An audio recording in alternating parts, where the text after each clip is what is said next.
Trying to explain to a non-addict what addiction's like, yeah, fucking good luck with that one. I mean, my addiction was alcohol and cocaine, and if I'm telling somebody about cocaine and how bad my addiction was doing 1 to 2 8 balls a day, and you get the bad shit that's kind of like blue in the baggie or in the paper, because I'd always have them wrap it in paper so I could eat the paper afterwards.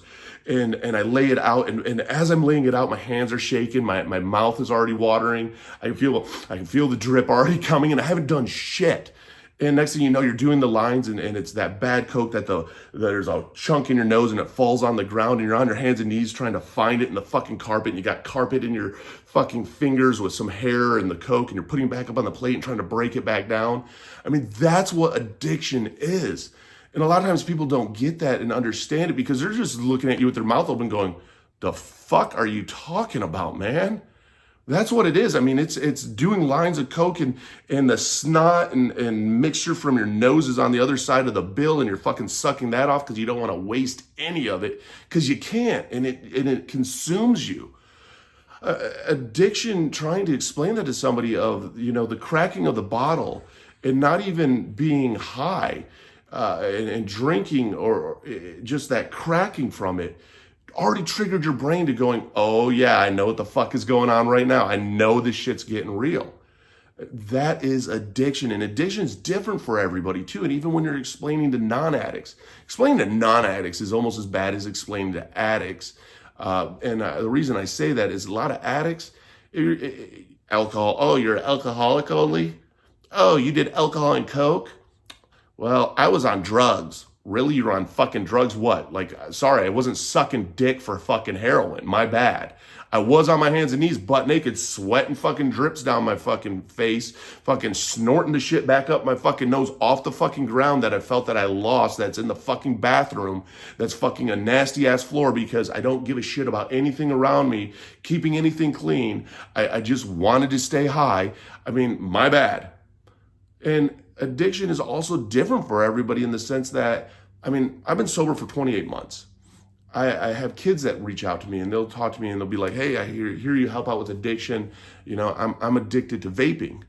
And I mean, the first time I heard that, I literally ended up making amends to the person, because I'm like, yes, so? But that is an addiction. I mean, nicotine is an addiction, and I smoke. That's my one addiction still. I still smoke.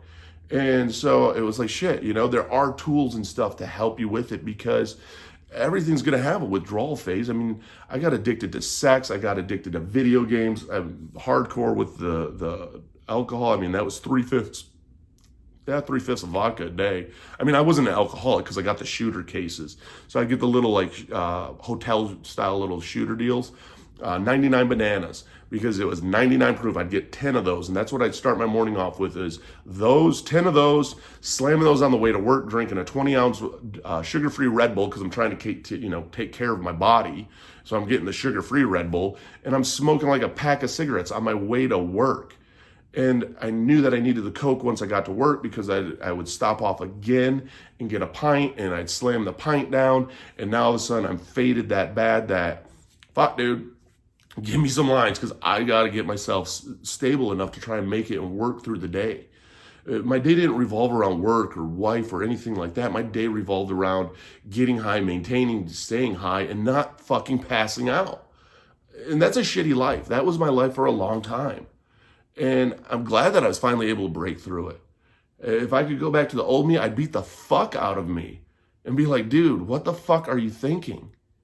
I mean, it evolves so many times, and I relapsed so many times. I mean, I tried to get sober since I was about 23. Since my first divorce, I tried to get sober. And I would maybe get sober for a couple months and be like, oh, I got this shit under control, and then I'd relapse. Oh, I got this shit under control, I'd relapse. I mean, it's to the point now that I don't even drink non-alcoholic beer. I won't be around vodka, because I know just even the smell or even the taste of non-alcoholic beer, I don't want it to trigger anything in my head of going, fuck, dude, I can handle a real beer. Let me get a real beer. And the problem wasn't the 20th drink. It was that fucking first one. That's where it all went downhill. The problem wasn't even doing the coke. It was having it in my hands and knowing what it's going to do and what it was going to numb for me. Because, I mean, I'm not a doctor. I'm not a counselor. I'm none of that. I mean, I deal with ADHD, PTSD, depression, and anxiety, and I was self-medicated. I wasn't on my Adderall at the time, and stimulants affect us a little bit differently, and I just thrived on it. And I don't know how I functioned through it. I did. Don't remember a lot of nights. There's a lot of nights I don't remember. And the shitty part is it would take me to the next day to find out how that night went. Because, well, I'm a fucking sex addict, so when you do an 8 ball of Coke and you've already done 2/5 of vodka, this shit ain't getting hard. So now you're popping Viagra and you're popping fucking Cialis, whatever you can every single day to keep it up. If you decide you want to have sex, it's thinned out your blood.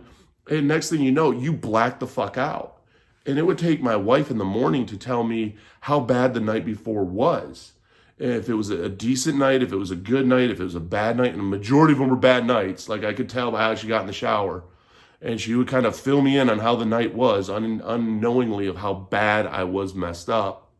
And half the time then, if there was anything left in the house that I didn't finish, well, it was already finished by the time I got in the shower. So some of the times I even had a buzz going on in the shower when she was telling me how I was a fucking horrible human being the night before. It didn't matter to me, unfortunately. I didn't care. All I wanted to do was get out of the house because it was right about 7:30, dude. I gotta pop those bottles, and I gotta just start slamming it to get the shakes from stopping and to get that irritability down. When I went through withdrawals, the worst mental withdrawal was the cocaine, because that was my drug of choice. I mean, that got my mouth watering.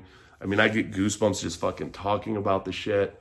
I mean, the little smile creeps up. I mean, that's how much I loved cocaine. Alcohol was one of those that was a hardcore physical detox too. It wasn't anything more than I had massive night sweats. I had massive headaches. I felt like disassociated with fucking reality at times. I was shitting my brains out left and right, losing a ton of weight, tons of shakes. And it's alcohol. I mean, you can buy this shit. And it's the deadliest detox there is. People are like, oh, it's just alcohol. Well, you know what? Your heroin addiction that you're so fucking proud of, apparently, because you got the fucking medal in the ribbon. Well, you know what? I know a lot of people that have died from alcohol detox. I mean, that's what addiction is. It's so different all over the board.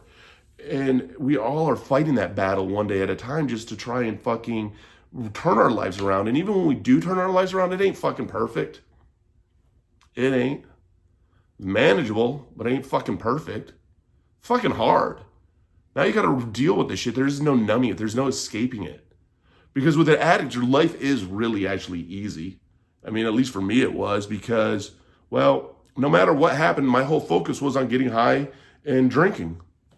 I didn't care about anything else. You know, thankfully I was a very functioning addict that I was able to pay my bills and able to take care of a lot of the different things that I needed to, that were responsibility-wise, that were kind of like auto-programming, because I had to protect my addiction. And if that shit was falling apart, my addiction would fall apart. But I made sure every fucking day I got fucked up. And I'd find excuses and reasons and why I have to. And let me go down to 7-Eleven and get you a Slurpee. And as I'm down there, fucking slam, how many of these fucking, shooters can I fucking slam down? I mean, it's bad when the guy at the fucking liquor store looks at you and goes, why are you buying a case of 10 of those, dude? You might as well buy a fifth. What the fuck are you talking about? Well, it's almost the same amount of alcohol and it's cheaper. Going, but I'm not an alcoholic. That's our mentality. And trying to explain that to somebody who's a non-addict, they're just like, huh? It doesn't make sense. Why didn't you just party on the weekends or have special occasions? It wasn't that first, man. That's all it was, is that started the snowball. And getting sober was the best thing in the world. And that's why it's so important to talk to other addicts, because we understand each other. We understand that when life throws us a bunch of shit, our default in us still is, let me go get high, let me go get fucking drunk, and I can numb all this. And it'll make it all a little bit better. That's our default that we go back to. And we know that if we do that, though, of the monster that fucking comes out. That's the struggle and reality of addiction. That's the struggle and reality of sobriety too. Whether you're struggling with sobriety of self-harming, because that's an addiction, if it's the sobriety from eating disorders, There's so many different things out there that we can get addicted to, social media, that it is that battle and finding the balance. And in some cases, you got to cut it out all out, instantly. But it's different for the individuals. And it's not stopping and reaching out for the help. It's explaining to them that, yeah, I relapsed, but I'm picking up the pieces and going back at it and not beating ourselves up. I mean, since 23 years old, I tried to get sober. It took me till 36 that it actually has stuck. And I'm proud of that. I wouldn't trade that for anything. And I'm proud of my story, as fucked up as it is, and some of the fucked up stories that I have about it, that I know that it helps somebody out there that they go, dude, I fucking relate to that. I know what that's like. I know what that's like to lay out that fucking Coke and you fucking sneeze or whatever, or you spill some water and it gets it wet and you're fucking freaking out and licking the shit up. You're fucking scraping off your credit card to get the fucking Coke off and it's all plastic, but you're still snorting it up. You can't breathe out of both of your nostrils, so you got fucking wet paper towels and you're snorting the water through to try and clear out the sinuses, and you can feel this shit just going down your throat. Mouth is all fucking dry. All you're consumed about is how many more lines is left? How many more lines is left? How much more alcohol is left? Fuck, I gotta get more. I'm gonna run out. I'm gonna lose this high. I use Adderall for my ADHD, and I don't relate. I have friends that have told me, pop an Adderall like Skittles. I don't pop my Adderall like Skittles. I take 10 milligrams in 7:30 to 8 o'clock in the morning. I take another 10 milligrams right around 12:30. That's what I do. But I understand the popping it like Skittles because that was me with alcohol and cocaine.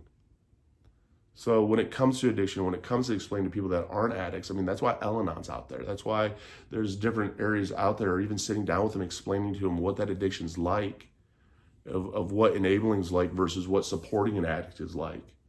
Because there's a huge difference in enabling and in what support is. And if you support that addict in their sobriety, makes it a hell of a lot easier. But it's understanding the brain set mentality of an addict and seeing even if you can relate it to part of your life.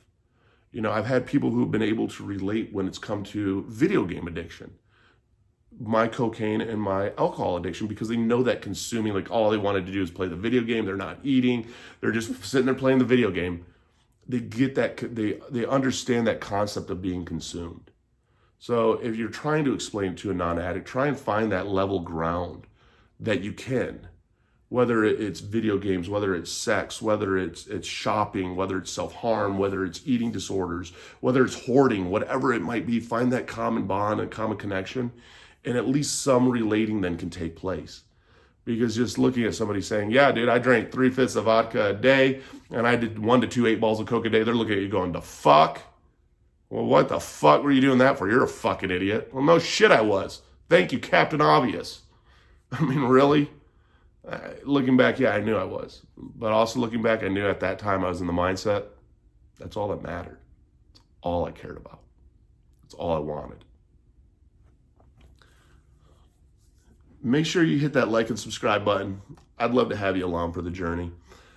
I post videos all the time of experience shares, whatever I can, to make sure that nobody goes through life alone. Down below, I have affiliate links to things that I use that are coping mechanisms for self-harm, for anxiety, for depression. I even have links to the mental health Discord. If you love what this is all about, I started a nonprofit called Driven Together. There's a Patreon account down there, mental health Discord down there. There's even a link down there to BetterHelp if you need therapy and just online therapy, because it's all trial and error to find out what works for you.